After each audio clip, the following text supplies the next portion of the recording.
Hey everybody, Michelle with Triangle Social Media coming live to you today, Wednesday at 12:30-ish, a few minutes behind, Social Soundbites with Michelle. I love to do quick tutorials and share videos and strategies and things to help you grow with your social media. So I had previously announced it, and I would love to talk a little bit about Instagram and hashtags. And you can use hashtags on Facebook as well. Of course, it's a little bit different strategy there, but we're going to focus on Instagram. I'm going to do a screen share here. And, real life happens. And one of the things that's happening right now is my dog is barking to come in. I'm going to ignore him right now, though. All right, so let's do this share screen, see how long we could do this. If he gets really annoying, I may have to just interrupt. There we go. There we go. There we go. Okay, so here we are. I am on my Instagram, and if we're not already connected, I would love to connect with you. I want to talk a little bit about looking at your insights. You can understand how you can improve if you look at your own analytics. And so, you can hear ideas, strategies, tips from various sources, but you really got to follow what is working for you and look at the results, right? Because you may find that what works for other people doesn't work for you, or the other way around. Things that other people don't find helpful, maybe you find really helpful. So anyway, I'm going to scroll down a little bit here, and let me hide that.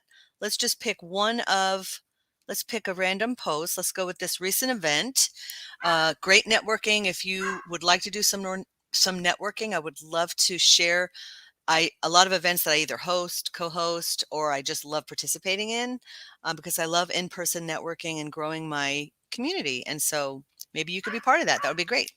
Okay, so I'm going to point a few things out. So you can scroll. Of course, the interfaces are different on the laptop versus the phone, right? So there's a bunch of hashtags that I included. You could add up to 30. Instagram, while they're encouraging, video, you can still do your carousels and your photos, but do the things. So what I mean by that is tag the people, tag the businesses in the photo as well as in the commentary, and use your hashtags. One idea with a hashtag is to hashtag your business. And this is like real life. So I'm going to pause and mute.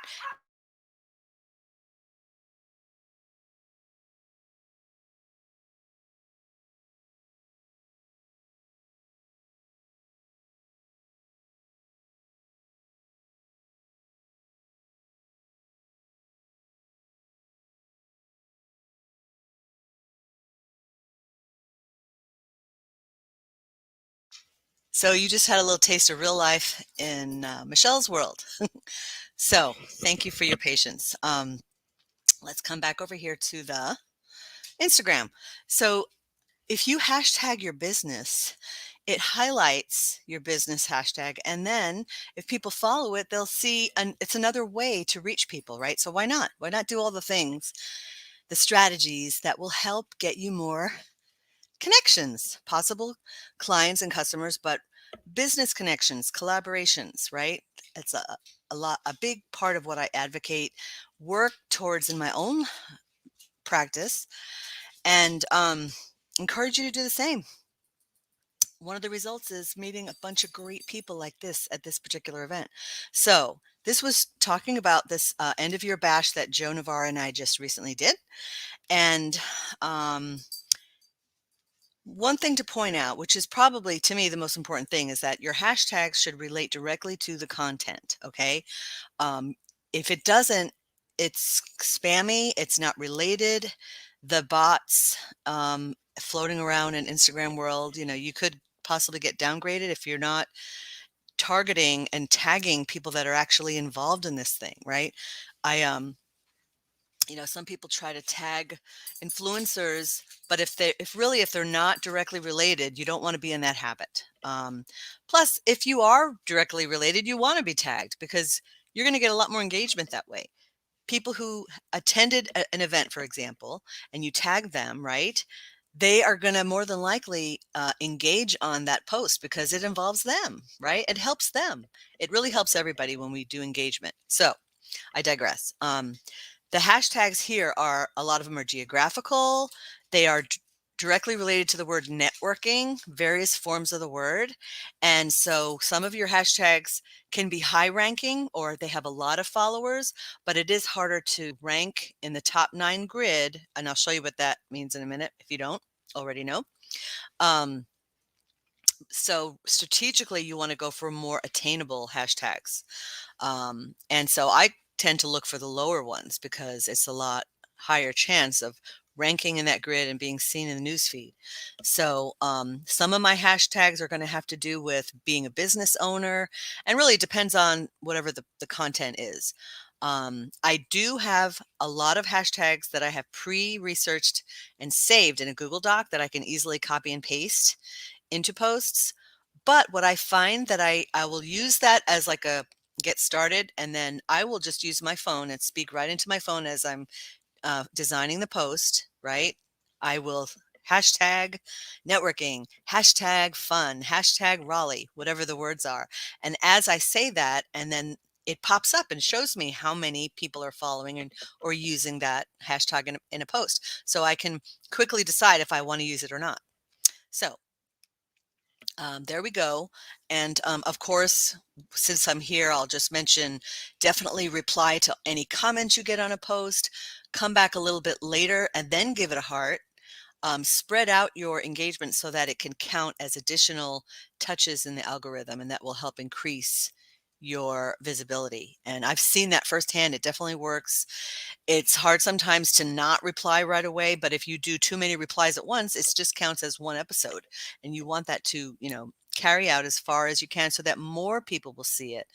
And then you'll have more people to respond to. So I'm going to just scroll down. And even though I'm on the laptop, the interface features are the same as your phone as far as the view insights for a given post. So click on view insights, and that will pop open to this window, and you will have all these different things you could look at. That's how many hearts you got on the post. That's how many people commented on the post, how many people shared or saved your post, and then scrolling down, how many people took action. And then this little bit of information is very helpful because it tells you how many accounts you reached. And also, you can see all the different delineations down here from hashtags, 69 people. So I feel good about that. I think that in my own research, I have found that using hashtags definitely makes a difference in reach. And so what about you? Do you make a habit of looking at this feature and just analyzing your own data and just see what's working, what's not working? Are these hashtags working? Maybe you need to strategize the types and rotate through different kinds. Don't always use the same grouping, especially if they're in the same order. Mix it up and always pertain it directly to that specific content, like I said. And it's just one of the very many strategies. There's lots of different things that we can do. And so we learn those things and we apply them as we're able. And as we apply them regularly, we gain that confidence, and it becomes a habit, right? So I think I said this already, but definitely checking in geographically to a place on Instagram or on a different platform, because it's going to be a different check-in. The tags are going to be different. The usernames are different, right? But you want to make sure to, oh, didn't want to click that again. You want to make sure to tag the people, tag the businesses in the photos as well as in the commentary of the post. So let's come out of here and take a look at a different one just to kind of give you another idea. So lots of things. I think I shared about this in a different video, so I won't do that was the Garner Chamber of Commerce, a masquerade. That was so fun. And you can hover over your post and you could see how many hearts there are, how many comments. And sometimes there's none. Don't worry about it. Take the zoomed out holistic view of your account, what it looks like online, but pay more attention to what you're doing in person in real life and enjoy that, and work on the strategies, and accumulatively it makes a difference for your brand. So focus on that. And let's just see, this was the one I just recently did. This was also the same event. So I did it in 2 posts because of course you're limited by up to 10 photos. So what I did, I've done this occasionally. I will share, especially if I have a lot of photos, I will share it on Instagram because I want to reach that audience. But knowing I can only do 10, I might do like part 1 or part 2, which I didn't say that here. I think I said more snapshots because the other post said snapshots. So more snapshots. And then I don't think I said it here. Thought I said it. It's probably in the other one where I said, a full photo album is on Facebook. And then I will also add it to Facebook. I will take a selected favorites and also put it on LinkedIn. I mean, really, you can spread these to all the different platforms. If you cross post or if you use a tool that helps you to like Social Pilot or if this and that, or directly through Instagram, you could cross post to Twitter or, other platforms. And while that's great, helpful, useful, and wonderful, you need to make sure you're doing the tags natively because that's not going to compute. So make sure that you tag the people and, in the big picture, again, you have to weigh out the balance. Is your time more valuable? You got it done. It went to Twitter. It wouldn't have gone there otherwise. So then you just do it. But, I do cross post some, but I advocate whenever you can to post natively to a site because it does get better reach. So I digress again. So let's come down here. So another strategy is I put some hashtags in the commentary. This particular post I cross-posted to Facebook. So what I did was I'm not going to spam Facebook with 30 hashtags. So I put a handful of them here. And then in the first comment, I put all the rest. Okay. So that's one way that and you've probably seen this, other people do this, that your hashtags can be, separated so that they don't all cross post to wherever you're sending them to, right? Then I go back into Facebook and I do tag the people because I want to make sure that my Facebook community sees all their tags, right? Personally, I probably get the most reach on Facebook, but every platform has its own personality, benefit, and demographic. So, there's definitely going to be some crossover. Sure, why not? But you're going to also reach new people that you wouldn't have reached if you hadn't posted on that platform. And so if you have the bandwidth to manage a platform, I say, why not be there? Especially if you enjoy it. And I do. I enjoy Instagram. I'm trying to, I always say this, practice what I preach, share more videos. So here is one. I'm building up a little momentum, try to be regular and consistent by doing it every Wednesday. And by the way, I did a separate video and scheduled that through Creator Studio. Have you used Creator Studio? So there's a lot of different pathways. Let me just come out here. So you know that this recent year, you were able to now post directly from your laptop to Instagram. It's a little bit different in that when you click the plus sign, you can select from your computer. And I have done that a few times. It's a different pathway, but each pathway has like its own little bit of differences in the interfaces. So there's that. There's Creator Studio, which I happen to have open, and I shared the video to Instagram, scheduled it, and did it through Creator Studio on Facebook. Because on Facebook, you have the option of Facebook and Instagram. And there's some more features when you do a post through Creator Studio, more analytics, insights, and features. Play with every pathway and just see what is your favorite. I'm supposed to be staying on topics and I'm getting off a little bit. So let me come back here. I want to show you that when you search, I'm going to put the word networking.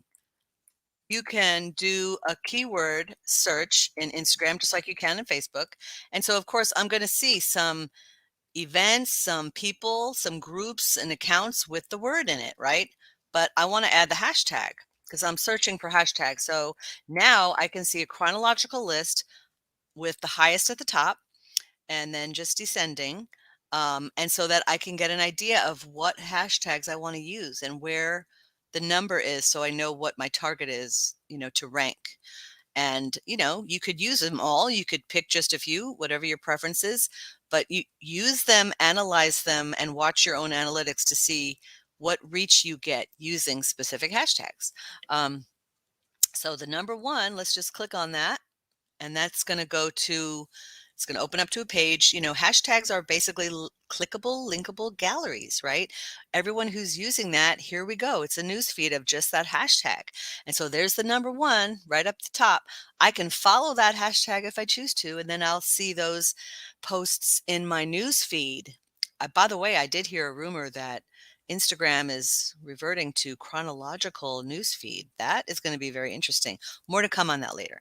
But scrolling through, you will see 3, 6, 9. So there's the top 9 grid of the highest ranking posts using the hashtag networking, right? And then everybody else underneath chronologically. So, here is a wonderful place to go, engage, get to know these wonderful accounts, see who's following them, engage with them, study their study whatever the content is. Look at how they laid it out. This is very short, not even a whole lot, just a few. But what is their account? Then I might go visit their account. I might just check out what kind of content do they share. What was it that made them rank so high? And you learn from others just by analyzing, studying, and perusing through this particular news feed. And that's just with one hashtag, right? There's a lot of things to learn from other people. So why not take advantage of this particular strategy? And again, you could go on and on and on. So set a timer because, it's easy to get lost, right? With any of the platforms, it's easy to get lost, especially when you're looking at really good educational. You learn things, you find out things, you get entertained, and all the extras. So search for hashtags. And, one of the strategies, by the way, in the news feed, just click in the little house. And so I might scroll through and see people that I'm following, and I might go ahead and like or give them a heart while I'm here. So here's one pathway of engagement where I'm just going to scroll through and I'm going to give some hearts. I need to go there. Okay, so then also go directly to their account. Don't just leave it up to the news feed where you might see the ones you're thinking about.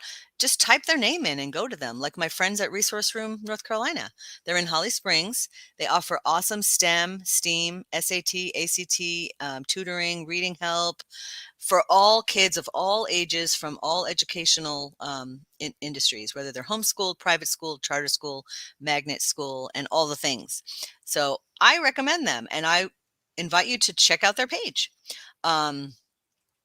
While you're there and you're looking at different accounts, look at their bio. What's different about their bio? What emojis do they use? Let's look at someone else.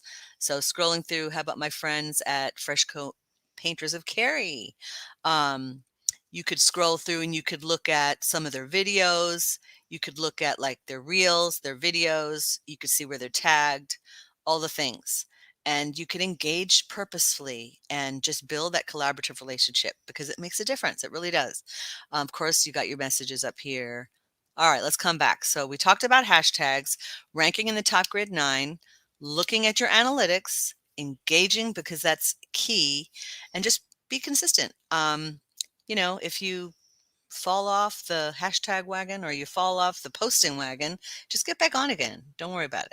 I think it's just part of the things that we have to do as business owners. And I think I'm going to stop sharing that particular screen. Yeah, so I mean, if you need help with it, please reach out. I have different ways I can help people, different ways that don't necessarily even mean hiring me. But of course, you can outsource to me if you need your help, right? Triangle Social Media. And I'm covering my phone number behind my head, but michelle@trianglesocialmedia.com. Please email me, ask me any questions. I'll send you some resources and ideas. I love doing that, and I look forward to meeting you if I haven't already. So hope you have a wonderful day. I think that's pretty much it for today. And oops, I missed a comment. FYI. Okay, I'll have to read that separately. But yeah, so thank you so much for watching, and we'll see you next Wednesday at 12:30, Social Soundbites with Michelle. And again, reach out with any questions, Michelle@trianglesocialmedia.com. And there's my stuff scrolling right there on the bottom. All right, you guys have a great day. Bye.